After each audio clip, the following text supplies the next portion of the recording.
All right, happy Thanksgiving, bitches. It is I'm looking at a half empty glass of wine, so you know that only means one thing. You're back for another episode of Sports Talk with a Queer Twist. And it's Thanksgiving week, and I'm excited. Of course, I'm Kenny Ray, your truth theory, our guru. Uh, guru, that's annoying, but whatever. And I don't know where that came from. I just, I don't know. It flowed though. I was like, oh, it's Guru. Okay, Okay, and great. I'm here with my lovely lesbian lover, Afton. Thanksgiving weeks. So yeah, so you got anything planned for the holiday?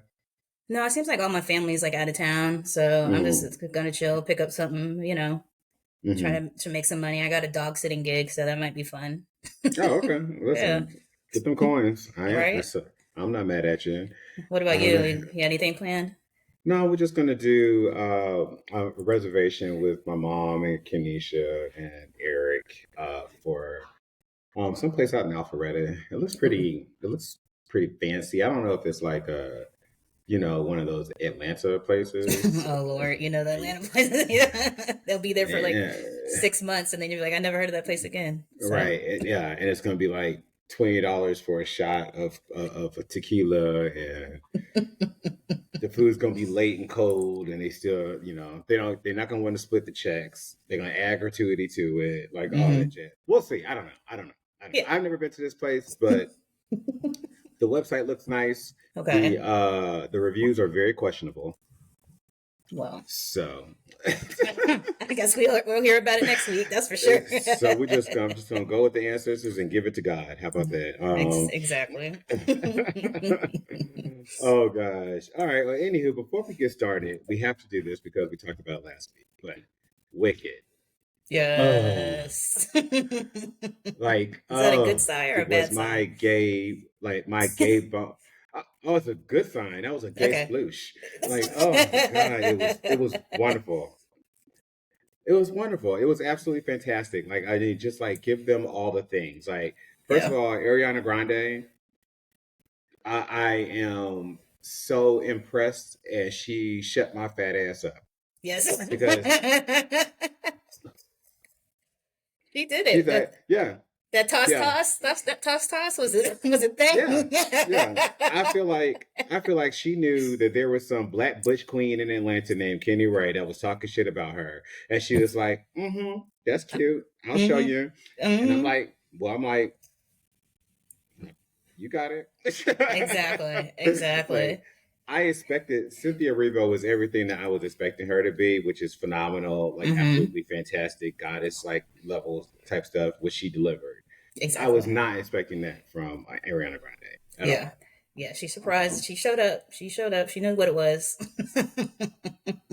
yeah, absolutely. And then Was your the cameos in there, I was like, the, the cameos were very unexpected, yes. very unexpected. So, I mean, spoiler alert. I guess we have to say that if you haven't seen it, if you haven't seen the movie yet, and you watch or listen to this show, then I don't know what's going on Right, with exactly. You you. must live under a rock. Like, what's going on here? Yeah, I mean, I know it's a sports show, but it's still a queer show. hmm When I saw Christian Chenoweth and Adina Menzel go across, I hmm was like, It was like a gasp across the theater. It's yeah, hilarious. yeah, along with every like homosexual on the road with me, like, I ain't gonna lie though, I did have some people that sat next to me that were asleep. I'm like, how the fuck are you asleep right now? Like, what is going on? It was a late show. Granted, it started like 10 o'clock at night, well, that's but their fault. yeah, like you just wasted your money. You don't have to come back and see Yeah, they got that it. thing playing on hour by the hour right now. Like Yeah. it's such a huge release. But now did you see? I saw an article. Actually, Kanisha sent it to me. I hmm don't know if it was an article. No, it was an article because I saw it. It got confirmed. The guy that was he was warm because he was in the theater watching Wicked doing poppers.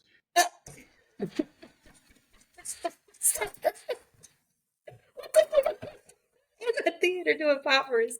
Well, they must have had plans afterwards. I mean, I I don't. mean, listen, I don't kink shame, hmm but I'm like, as I said, like, yeah, it was a gay sploosh. He must have like took that shit literally. I don't know. But also what was surprising to me, the GOAT, What? is Peter Dinklage. Hmm. Right. I was just I did like, not make that connection. No. me either. I was surprised because he didn't do any promo for it at all. He's just like, Yeah. bitch, I'm just gonna show up and be the GOAT. Well, I mean, he was a goat through the whole movie. I mean, I don't know. I don't know that I'd be terribly excited to Yeah, I got do you. those promos as well. Oh gosh. So anywho, I'm glad. If you haven't seen it, I highly recommend it. Give them all their things. It's going to be interesting when Oscar season comes around. But yeah, just phenomenal. Just We're probably gonna have to yeah. wait another 2 years for part 2, right? Like, I think a year. a year. Okay. A year. They said a calendar year. It'll be out next year. So Okay. All right. yeah. All right. So we are again Thanksgiving week, so it's gonna be a fun show. I got some shit to say for your ass. I'm gonna try not to offend some people, but I do not think that that is avoidable. But we'll get to that. We'll get to that coming up. But of course, we're gonna do Baby Daddies of the Week. The True Fury is gonna speak, and I got some shit to say. If we have some listener questions, we'll do those. Afton ask, and then we'll just talk about a little bit what we're thankful for this year since it's the holiday. So first up, Baby Daddies, what you got for me, Afton? All right. So this week's theme is music artists, and it's only Yes. fitting Ooh, fun. because somebody dropped the album this week. Kendrick Lamar is on our first top list right now as music artist. Yeah, of course, absolutely. I think he's evolved. I think he's become more attractive as far as like he developed his swagger. So I don't know. Have you seen the new video that came out? I haven't seen a new video that came out, and Kendrick Lamar, of course, is not one that you're not going to see him on Times Sexiest Men Live or whatever the case may be, like shit like that. But I mean, the genius that he is makes him sexy. Gotcha. It's like he's a Pulitzer Prize winner. I mean, like what else? What is I know the big song of the year was "They Not Like Us." But Euphoria made my nipples hard. I was not ready for that. Good one though. Good one, yes. It did. I can't even take credit for that. I had to give that credit to Crystal. But yeah, when she said it, I was like, I feel you, girl. It made my nipples hard. It did. It did. All right, we're gonna switch it up and go like the bear vibes, but he's soulful as hell. Ooh, do you know Teddy Swims? Maybe let me take a look. Yeah. He is tatted up. He's a bigger gentleman, but he has swagger. So I was just like, yeah. I've seen him. I've seen him. I don't know his music, but I have seen him before. Okay. I could see that. He looks dangerous. You know what I mean? Yes. Like you don't want to fuck with him after 10 o'clock at night. Yeah. Like he looks dangerous. He'll fight somebody for you and then cook you eggs in the morning. Yeah, like I told you, the teddy bear. He gonna fight, but then be cuddly as fuck. That's what that. Yeah, I can see it. That's what it's giving. I can totally see that. Yeah, that's a good one. I like that. Yeah. All right, and then we're gonna go with the young vibes here. Do you know who Jack Harlow is? Yes. Thoughts on him? I do. Curly hair vibes. I know exactly what you're talking about. He's a little undercooked for me.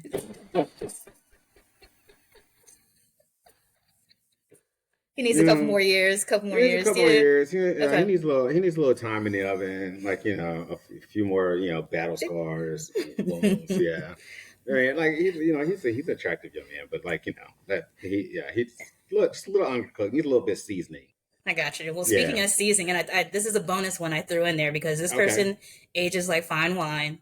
Okay. Lenny Kravitz. Well, I mean, yeah, of course. I mean, Lenny, every time I look at him, I'm like, bitch, how old are you? Yeah, I don't know what small child he sacrificed to whatever deity, whatever. I don't know what it is, but can I have some? I'll do it. Exactly. Like he came up on my Instagram story. I was like, this is Lenny fucking Kravitz right now with a six pack, and I'm like, sir, crazy, but it's just funny. We went from undercooked to seasoned wine. So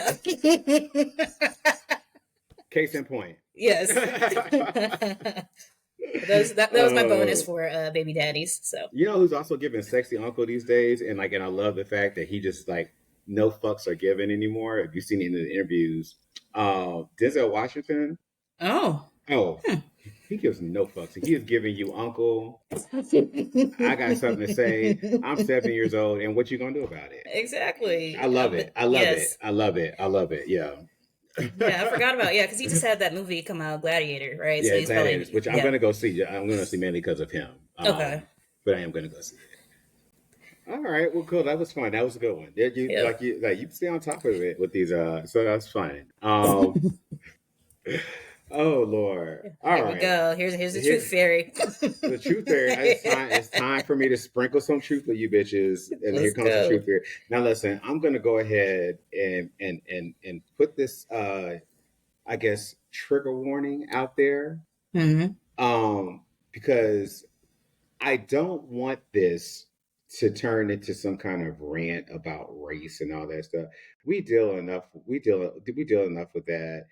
I know it's a difficult time, especially after the election, however you fall on the spectrum, but I'm pretty sure most people that are checking for this show, I'm not gonna paint with a broad stroke, but I know that a good bit of our artists is probably still reeling from what happened. Now, that being said, I'm gonna have to stick up for Elle Duncan. I don't know if you know who she is. You likely don't. Elle Duncan is a reporter for ESPN. Okay. And she made a completely fair and accurate comment about Daniel Jones. Now, Daniel Jones, of course, was the 2019 number 6 pick in the first round by the New York Giants. Okay. He has been an abject failure ever since. Oh shit. First,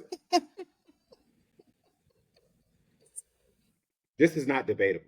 This is objective. My God. He's been a bust. He's been an abject failure ever since. He was a reach to begin with. Nobody understood the pick and nobody supported it, but they did it anyway.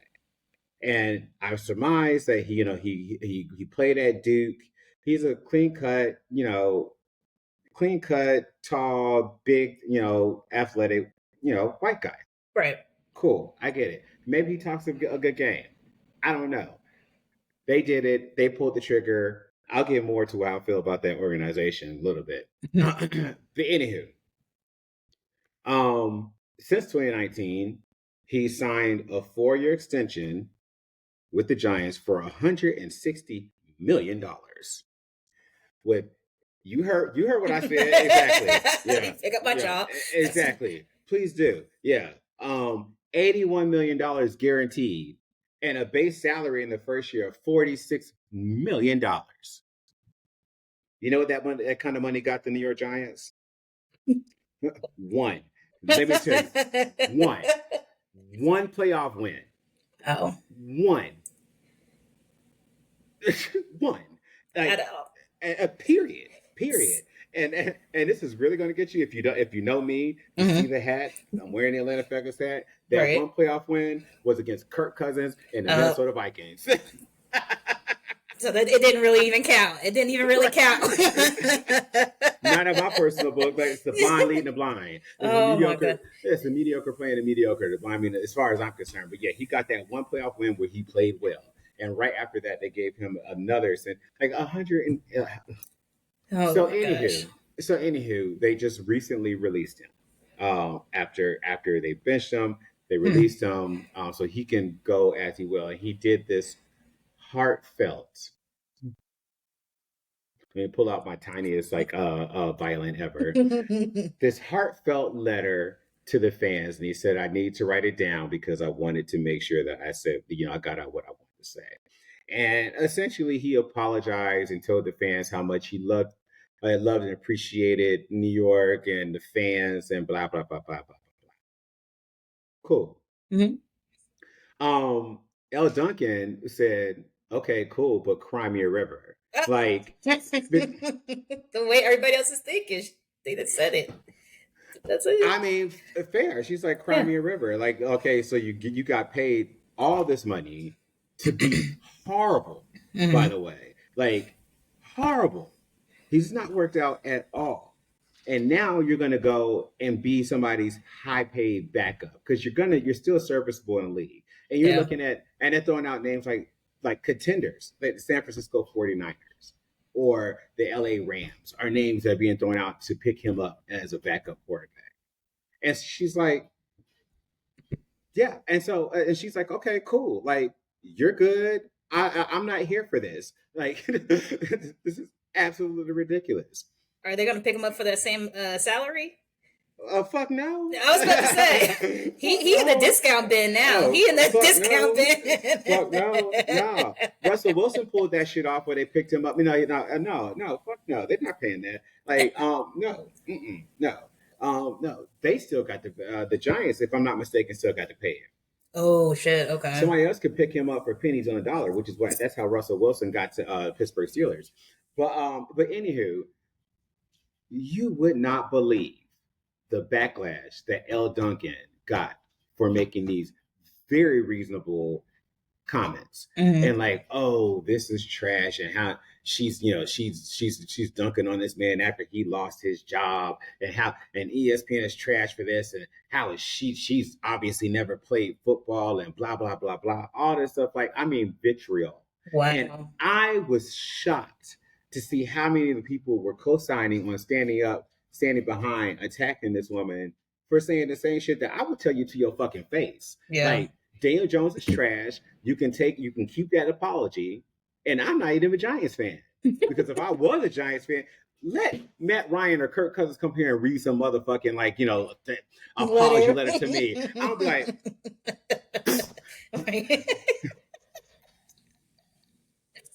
yeah. Dust. I'm paying dust. Do you think they did that is because it's a female commentator?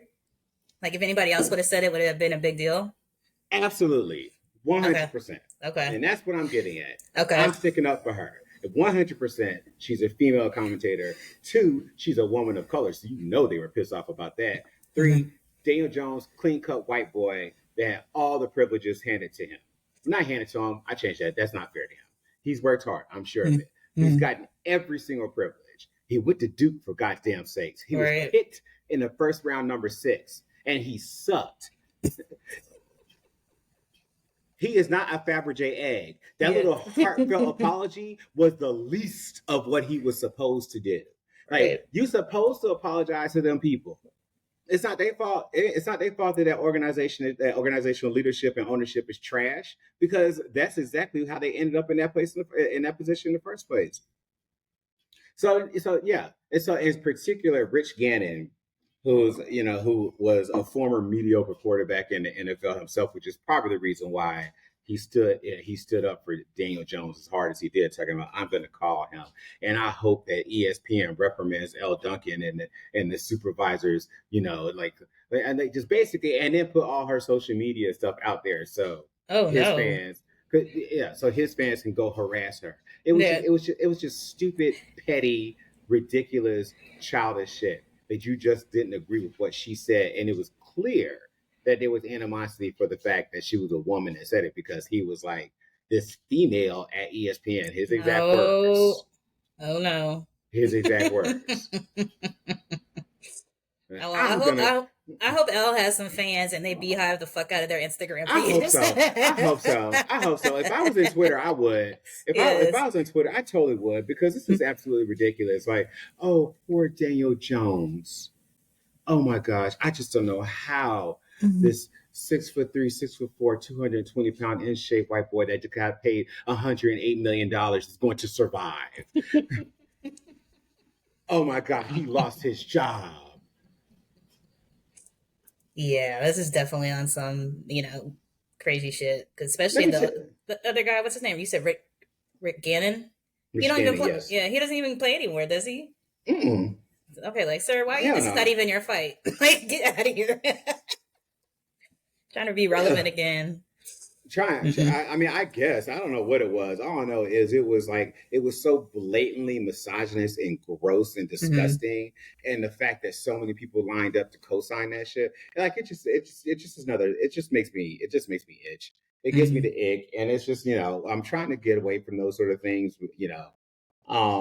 because it's hard enough to stay encouraged and positive, and I'm reaching for joy and whatnot. But this one really grind my gears. Like this one stirred my gears a lot. Especially over Daniel fucking Jones. Like Daniel Jones. Right. If it was somebody worthy of all that, but it's not.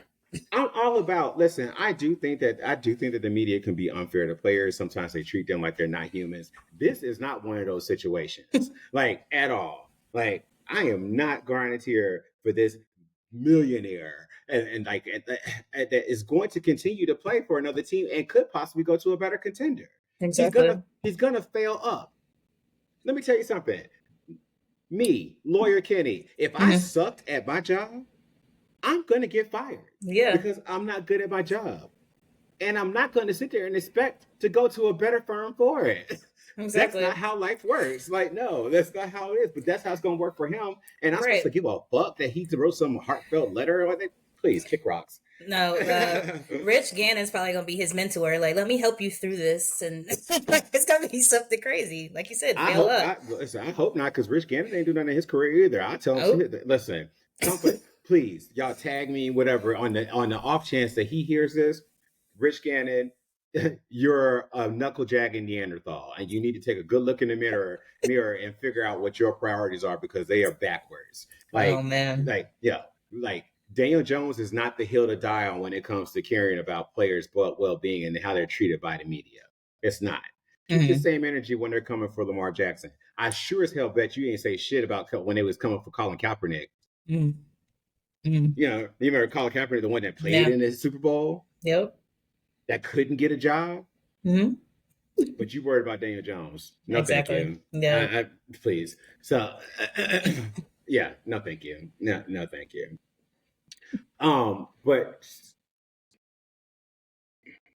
New York Giants. Okay. Your owner is horrible. I think that's all around bad right now, huh? John Mara. Oh, for that organization? For football in New York, period, right now, it's not looking too good. I'm sorry, y'all. The Jets and the Giants. But this ownership group, the Giants, god awful. And their general manager, Joe Shane, y'all, and I think, you know, it's just you can't get rid of John Mara because he's writing checks. Joe Shane, you're gonna have to go. Sorry, general manager. Brian Daboll, I hate it for you because I actually do think that he's a pretty good coach. But God, having to work with these people, because let's talk about it. Because this leads nicely into what I was gonna say of my next subject. How the hell do you decide I'm gonna pay Daniel Jones, but I'm going to let Saquon Barkley walk out the door? And not only walk out the door, I'm going to let him walk out the door and go to our rival, who is down the road in Philadelphia. Did he go to the Eagles? Yes. Oh, shit. Okay, yeah. Yeah. That's what they did. What's going on? What's going on over there? Exactly. I love that the point is getting across. Because you're not as plugged in. I love that the point is getting across. That makes me happy because that's how foolish they are. They let Saquon Barkley walk across that street and play for their rival. Their divisional rival. Right. They have to play twice a year. So they see him twice a year. Let's just talk about, Saquon Barkley. 37-20 win. The Eagles beat the Rams, right? Saquon Barkley, he only rushed for 255 yards. More than light work. More than 300. Yeah, more than 300 yards from scrimmage. That's all. He has made that team. His presence has resurrected that team back to being a contender. Just from him because they had an epic meltdown last year. And now people are truly questioning. I mean, the NFC just basically looks like a 2-horse race. And it's largely because Saquon Barkley has elevated the offense in that team. But it's looking like Eagles and Lions. That's the class of the NFC. Wow. I mean, San Francisco seems to be old and brittle right now. Then they go sit in somebody's retirement chair. Right. I think you'd be laughing about that. I didn't mean that to be funny, but cool.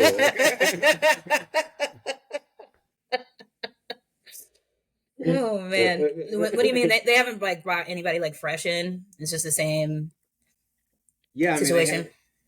They've got this window that's closing soon. They were, and to their credit, I mean, they were ravaged by injuries this year. But that window, like it's a thing. And so they've gotten older and more expensive. And that's look at that's what happened to Cowboys. Like they got older and more expensive. And they didn't make enough moves. They got to try to bring some fresh legs in there. Exactly. So LA I think will make things interesting, but by no means do I think that they are in the same conversation with Detroit and the Eagles. But anywho, the point is there's a lot of talk about Saquon Barkley possibly being the MVP of the league. That's one very rare because that's generally just become a quarterback award, and that's probably will be a quarterback award this year. But the fact that he's ever in the conversation speaks volumes. Yeah, it speaks volumes. And y'all let him walk out the door. Well, it seems like the Giants don't have it together. Like they need to do a whole waterboard of everybody that's on there. It's just they need to just go in the bathroom and turn on Michael Jackson "Man in the Mirror" on repeat for a good couple hours. But the thing is, they probably wouldn't even realize it. They were like, "Oh, they talk about me. I thought we had this together." Well, yeah, they said, like, why would I pay? Why would I pay? I forget the comment that was made, but $13 million or like $100 million quarterback to hand off to a $13 million running back, something like that. The point is, they let him go because they didn't want to pay him. But you paid Daniel Jones exactly because that's what records. Yeah, and because of one playoff win, and that's the thing, too. That's the thing. It's just this stark difference between well-run organizations, smart organizations. It's appalling, and they won't hire me.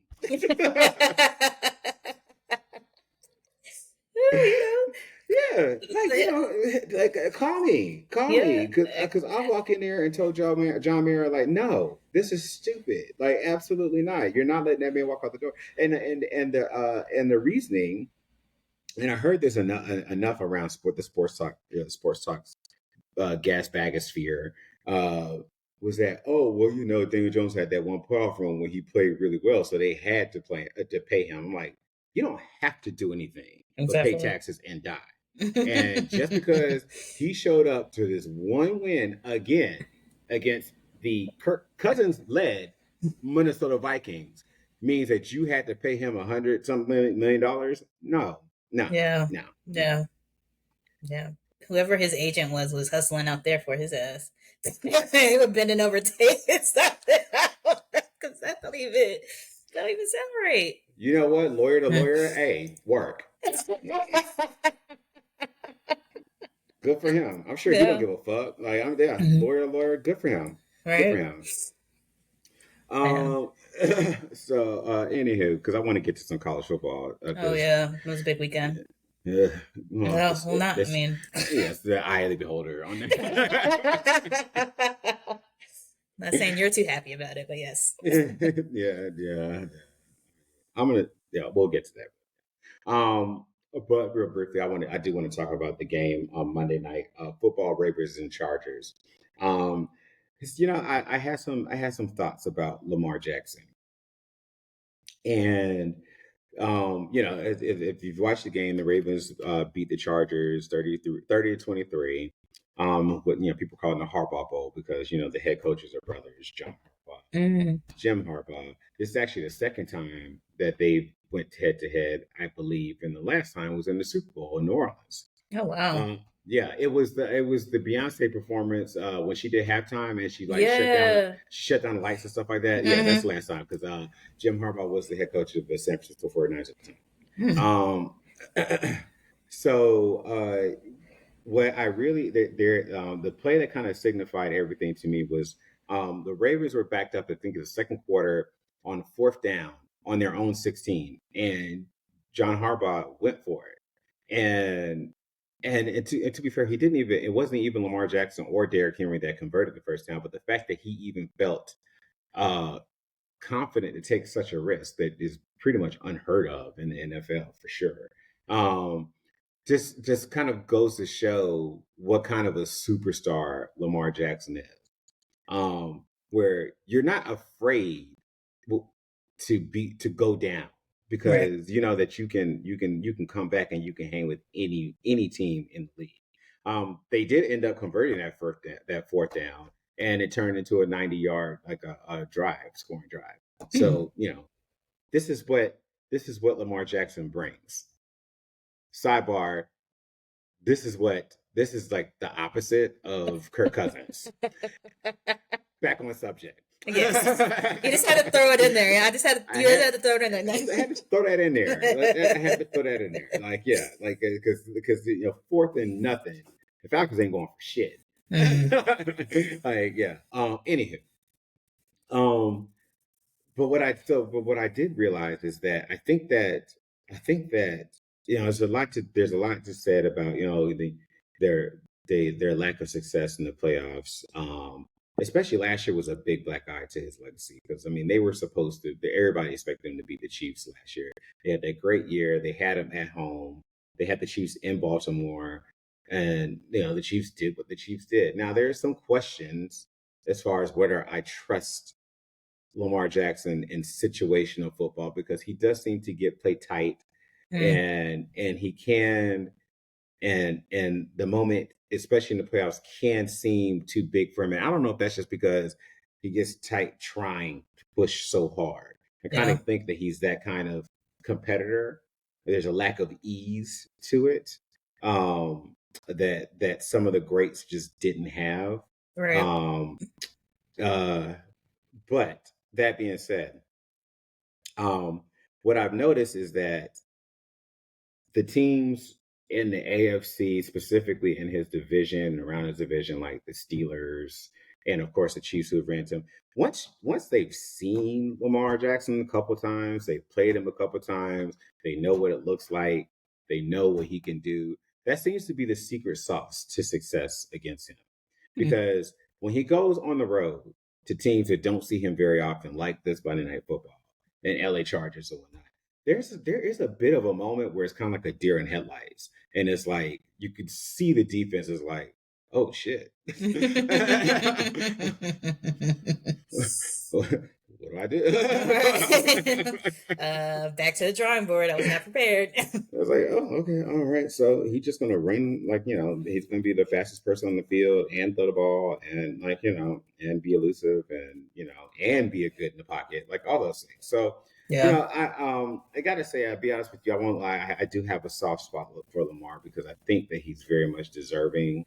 He just hasn't really gotten over that mountain. A lot of people are pretty confident that he will, but I don't know. It could turn to a situation where kind of similar to like the Patrick Ewings and Charles Barkley's of the old days of the NBA who never won championships because they couldn't get past Michael Jordan. Right. I wonder if Patrick Mahomes will become that to Lamar Jackson and Josh Allen in Buffalo. But we'll see. They got an interesting one. It's the Ravens, the Eagles this weekend. Not Thanksgiving, but on the weekend. Sorry. I think that, if I'm not mistaken, I think that's Sunday Night Football. And that'd be a good one to see. But yeah, Lamar, I'm on your side. Go get him. I got you, bro. Go get him. Go get him. Don't make me look bad. Exactly. Like I'm hyping your ass up and like. Yeah. But I will still drag you, but okay. Speaking of which, all right, let's go ahead and get to it. Here we go. Take a big sip first. 2 of them. Okay. What the fuck happened in the SEC this weekend in college football? Just when I just sat up there and said, my conference is better than your conference, and come at me. It's on tape. It's on tape. It's out there in the world now. And this is what y'all do. This is what I'll start with Alabama because that was the most shocking. Mm-hmm. It's deep when me, Alabama fan, turns the game off because I was like, oh, they about to lose this and it's not going to be close. Mm-hmm. Because that's how thoroughly they got dominated in that game. Oklahoma's defense completely smothered Jalen Milroe. He could do nothing. He could not get out of the pocket. He had no options. He played super tight. After the second interception, I was like, you know what? This is the same thing I watched against Vanderbilt. I know what this looks like. They're not coming back. They're going to lose. And sure enough, I mean, of course, but it wasn't just the fact that they lost. They got boat raced. They got demolished. Like, it was embarrassing for them. Like, yeah, bad. Yeah. Were they at Oklahoma or were they in Alabama? No, they were in Norman, Oklahoma. Yeah, okay. They were in Oklahoma, and I get that, but it's a theme in the SEC that I think that they're going to really have to address individually because these SEC teams, for some reason, you get them on the road, away and on the road, and they crumble, like they melt. Yeah. It's like the Wicked Witch. And Elphaba, is that you? Right.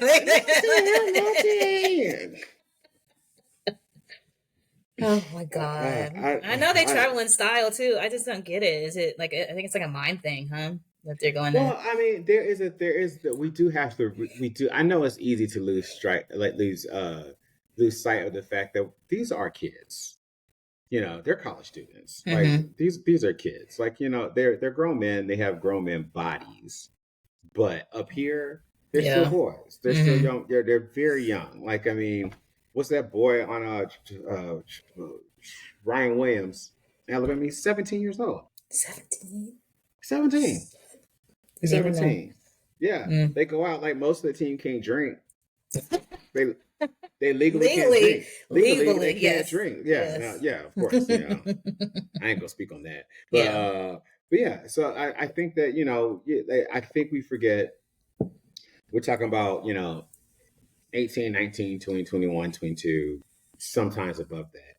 Heroes, and then like on national TV under bright lights with tens of thousands of people watching and screaming at them.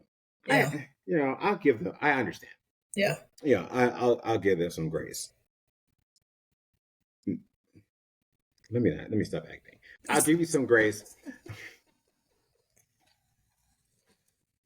So, you know, your face. That's the thing. You're not acting. I can tell that.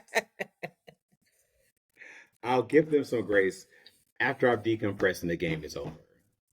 Gotcha. But yes. They are officially out of the playoffs. Like, it's not going to happen. Yeah, I mean, because they're not going to allow a 3-loss SEC team in. Ole Miss is out for the same reason. They went on the road down to Gainesville, Florida, and lost to the University of Florida, which I don't know why. You know what? I don't know why I didn't. I thought better of Alabama, but I kind of saw or predicted. I just didn't say it out loud. You don't want to speak it into existence.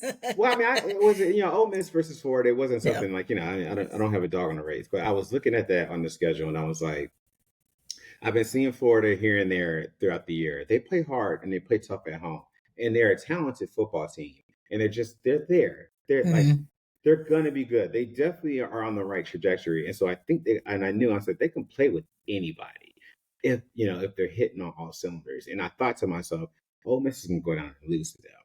And I just didn't. I should have said it on the show so that, you know, I had proof. But that one is less surprising than Alabama completely getting annihilated by Oklahoma.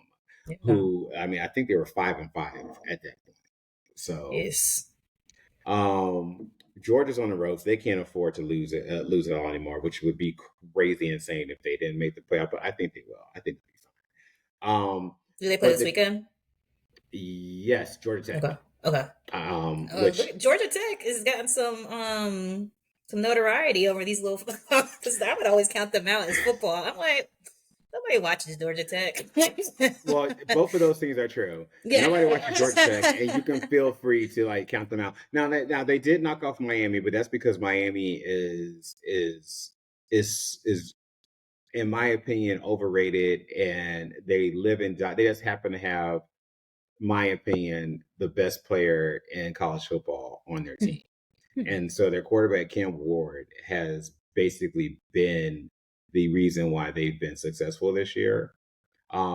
They do have, now, don't get me wrong, they do have, what I observed, they do have a fast, lengthy, rangy defense. They're just not very big or physical. So what Georgia Tech did was basically run the ball down their throats and dared them to stop them. They just got bullied. Yeah.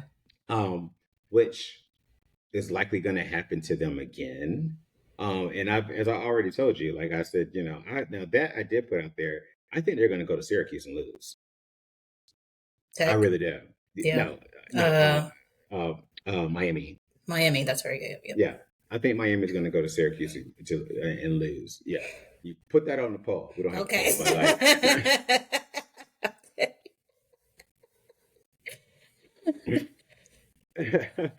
but yeah, no, I do. That would be my expectation. So the interesting thing is, so what we're left here is that the Big Ten is going to be overrepresented in the college football playoff, but I'm starting to come around to the fact that I don't necessarily have a problem with that. And the reason being is that I think what makes college football so interesting is that the regular season and the games matter. And that was the concern that I had when they went to the 12 team format, was I didn't want it to turn into, no shade, baseball, basketball, college basketball, where they truly could care less about the regular season, just to do enough to get to the playoffs. Yeah. Whereas in college football, I think the regular season should matter. They should care. I think that, and so for that reason, yeah. Do I think Alabama is exceeding? It's significantly better than Indiana University. Excuse me. Yes, I do. Do I think that Indiana University should be a shoo-in to get into the playoff? Yes, I do. They beat who was in front of them. Alabama didn't, and there's no excuse for the shit they pulled this weekend. Ole Miss, do I think that they're better than a Penn State, been better than Indiana, better than a couple of teams? Yes, but they didn't do what they need to do. Yeah, they didn't show up. Yeah, and I think the regular season should matter. So I'm okay with it. I still think this college playoff is going to be extremely interesting. I think the chaos has ensued. I don't know if it's over. Well, because if, for example, if Miami loses, then I believe Clemson may go to the ACC championship, which they would play SMU, Southern Methodist University. They beat Southern Methodist University, then Clemson magically ends up in the playoff. Which, who the fuck saw that coming? So yeah, or Texas and Texas A&M is this weekend. The winner of that will go to the SEC championship. Okay. What do they do with the team that loses? Depends on how they lose. There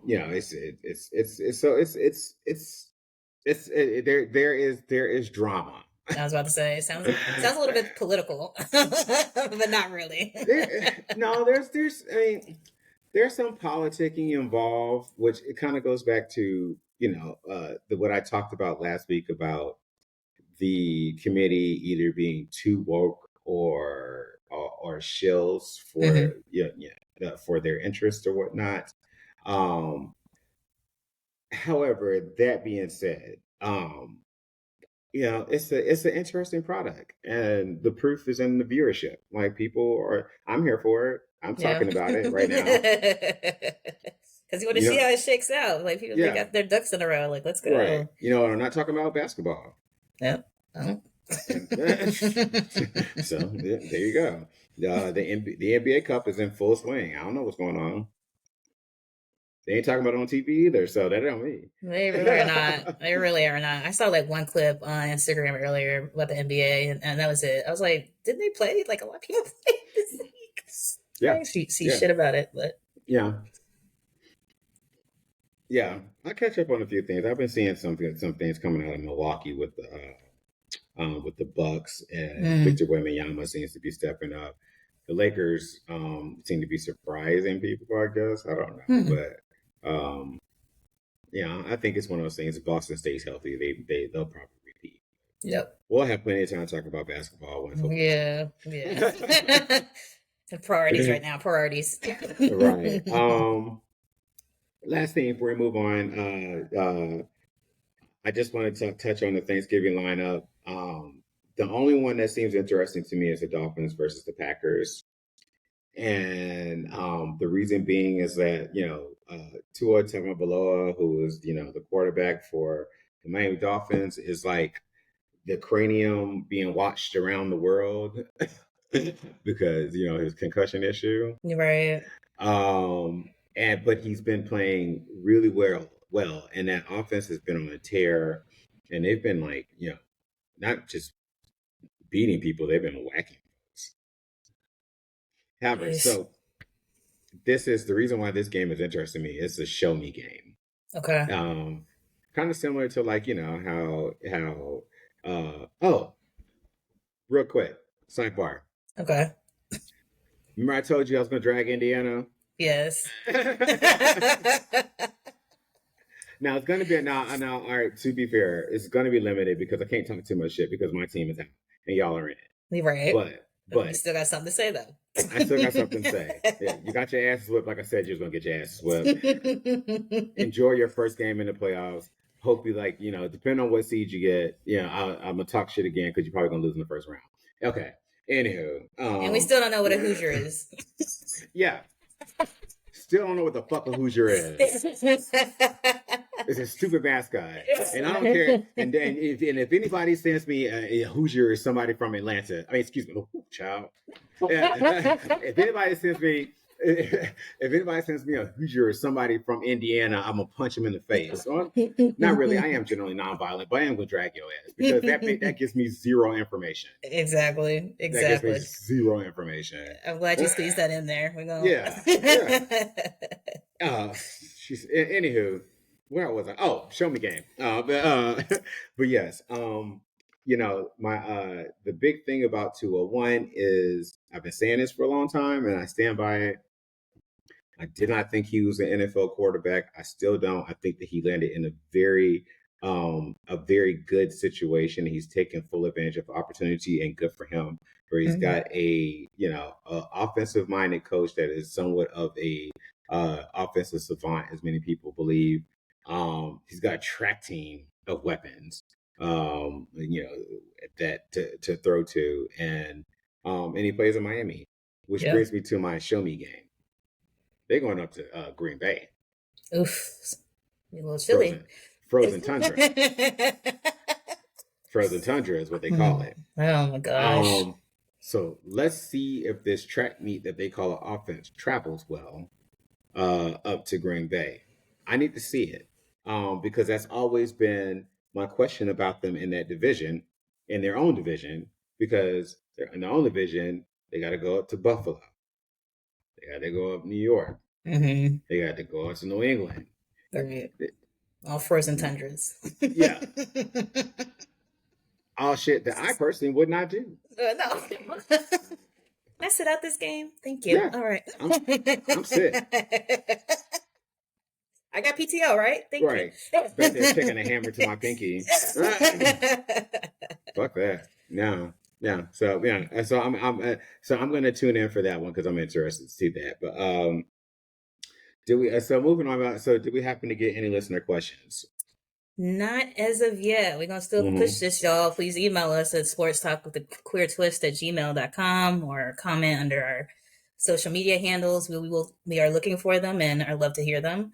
But I have two things something that just happened before Afton ask. Okay. Have you seen the new video of Serena Williams that was posted about her being a little inebriated? And fans were like 50-50. They were like, she shouldn't be posting this. And the other fans like, bitch, she retired. Who cares if she's drunk? I'm like, what is going on here? But like, people were going in on her. I'm just like, she's with her husband. She's probably out the country somewhere having a grand old time. Somebody says she looked like from the White Chicks, one of the Wayans. Oh, God. I was like, no. Because she has blonde hair right now, and I'm just like, why they do that? Why they do that? Well, I haven't seen the video, but I will go and take a look. But I still, where I fall on this. I figured. And I hate that it comes down to this. But the only reason they got something to say because she's a black woman. Mm-hmm. Like, that's it. Because how many times do we see anybody say shit when Tom Brady, after they won that Super Bowl, and that video, him drunk as fuck out there on the boat, like tossing a Super Bowl trophy over the water. Nobody had anything to say about that. Like, no, yeah. So Serena Williams is one of the greatest athletes to ever touch the face of this earth. Number one, agree. Like, she's a grown ass woman, and she's good and retired, and she's rich as fuck. So hey, I say, girl, do what you do, and you tell all them to kiss the darkest part of your ass if they got something to say, and you go. And you fuck your fine husband and you raise your kids. Exactly. That's what you do. Exactly. Right. Exactly. You take your ass in Gucci and gold. Yeah. Because we know you got it. I mean, she worked hard for what she gets. She's been working since she was like 7. You know what I mean? Whatever. Yeah. Now she's in her 40s. She can't do that? Get out of here. My other question is because I've recently got an invite to go to do pickleball. Do you think it's here to stay, or is it like a trendy sport? It's a trendy sport.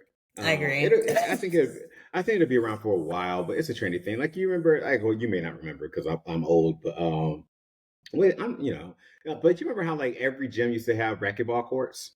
Yes. Is that the one you hit against the wall, right? Right. Do you see racquetball courts anymore? No.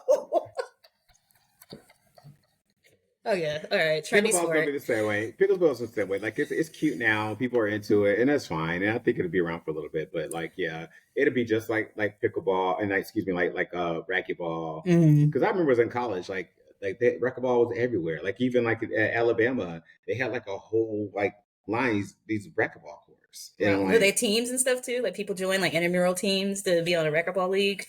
I don't know. Okay. It like I've played it many times, but I didn't know. I don't know if I ever saw leagues or something like that. It was like I don't think it was. I know how pickleball is like generally doubles, right? Mm-hmm. Yeah. I don't think racquetball was in doubles. I think it was just 1-on-1, if I'm not mistaken. You would just toss the ball back and forth from the wall and hit it. Yeah, it's like yeah. All right, well, I'm just saying, people are popping up these businesses left and right, try to make pickleball a thing where you go and you have drinks and food and stuff like that. Go play pickleball. I could see that. Yeah, I mean, it sounds interesting. I just don't know how long it's gonna last. So. I wouldn't. If it's a business, like, I'd be sure to have an exit strategy. But but yeah, I mean, I don't think it's gonna be something that lasts. And I've been told, I haven't played it before, but I've been told they have a lot of rules. So I don't know how the food and drink part goes with it, because I would lose interest real quickly. But yeah. Like, oh, you brought my drink to the table. Fuck this. Right, exactly. Oh, I can't play with the cocktail. Well, okay. That's how golf lost me. Oh, you can't do that with golf? No, you can. That's the problem. It became more about. The other thing is, it's the people that are really into it. Like, they get very technical, and it's very like, and not so much as far as rules, but the actual skill of playing golf is hard. And so the people who are into it, are into it. And they spend hours practicing and all this stuff. So when they get out there, like, and I'm just like, so where's the cart? Oh, it's my turn. All right. What hole is this? How many do we have? Yeah. Last time I played was at my homeboy's wedding, and I sure enough, by the time we got to the 9th hole, I was like, "Wait, we got a whole another 9 to do." Over it. This ain't over yet. Like I'm over like, I was over it. So yeah, needless to say, I haven't played since. But yeah, gotcha. I don't think it'd be something that I think it's the flavor of the day. It's very now whatever, but there'll be a new thing eventually. Of course. Yeah. That's all I had. Those are things that just came up this week on me. So you're good. So I'm gonna take a few moments to talk about like what are you thankful for in this Thanksgiving season.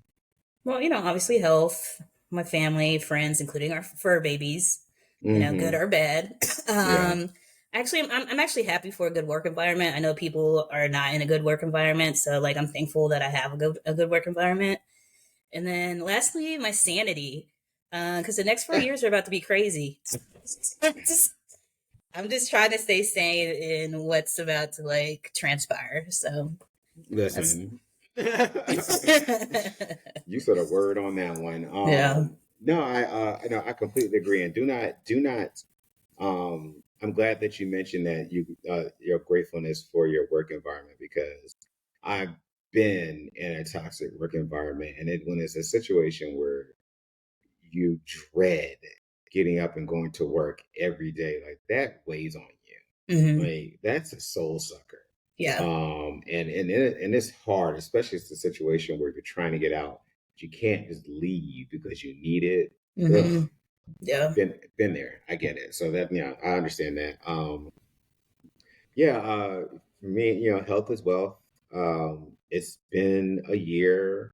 Yeah, you conquered a lot, man. I'm proud of you. You did a lot. And for those who don't know, or new listeners, I'm officially a cancer survivor as of this year. Like, I had a diagnosis, major surgery, and recovery all in 1 year, which is crazy to say now. Mm-hmm. I'm grateful for my family and my support system and my loved ones. I'm grateful for opportunities that have been brought my way. I'm grateful for this little impact that we're able to make on the world with this podcast. And grateful for my ancestors, grateful for the traditions. I'm generally like I'm in a good place. And it's difficult to be in that good place, as Afton mentioned, given the next whatever's going to happen. We don't know. That's the scary part. Whatever's going to happen, it is. Yeah. So I'm gonna tell you what I've done is I've checked out. I pretty much just like, what, that's y'all mess, y'all figure it out, y'all fix it. So I've had to actually develop some new habits and new things that I do now, because I used to stay very informed because I generally like civics. Yeah. I still follow the courts just because it's kind of like my thing, and I'm a lawyer and whatnot. But the rest of that stuff, I had to stop listening to my podcast, like about politics and all those things. I had to stop looking at the news, stop reading the news. I haven't been on any of the websites that I used to go to. I haven't looked at anything. I haven't been on CNN since November 6th. I was about to say, since the results came out, I was just like, I can't. Before that. No, seriously, before that. Yeah. Because like I said, I stayed very informed. So I was, I guess, what you would call. So I knew the pathways that were necessary for her to win. And so I didn't watch no coverage on election day, because I learned my lesson in 2016, and I have never watched election coverage ever since. And even then I went to bed early. But Eric did. Mm-hmm. And Eric called me. He was like, yeah, I took a look, and he's like, I don't know. It's not looking too good. And I was like, well, why? He was like, well, it's looking like Donald Trump's going to carry Georgia and Pennsylvania. As soon as he said that, I knew already the math, because I said, oh, he's going to win. And I told him that. I was like, he's going to win. Yeah. So you can go to bed now. I am. Like I said, like it's not, and I haven't looked at a thing since. Right. And you got to keep your sanity. You know what I mean? And like you said, find things that make you happy throughout this journey that we're going through. So. All right. Well, that brings us to an end of another episode of Sports Talk with a Queer Twist, and it's been fun. I wish nothing but ecstasy and abundance and love to you all in this Thanksgiving season for you and your loved ones.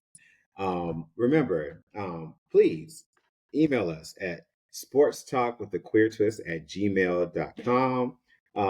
Don't be shy about our social media. Sports Talk Queer Twist on Instagram. You can leave comments on Spotify. Now, I don't know what they do with Apple Music because I'm not in the Apple cult with y'all. And don't forget the YouTube channel. What's the YouTube channel called? Sports Talk with a Queer Twist. Sports Talk with a Queer Twist on YouTube. Leave comments there. And yeah, just I'd love to hear from you. I miss y'all. Kenny, I wanted to say one thing. I want to say one thing before we close out. Do not take poppers and go see Wicked. Do not do it. That's see, that's where we disagree. Okay.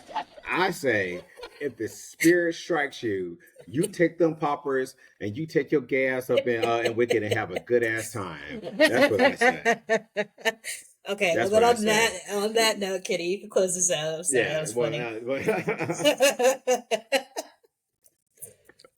Oh gosh, that is funny. But anywho, as I say each and every week, every time, and I mean it from the bottom of my heart, sports is for everyone, including you.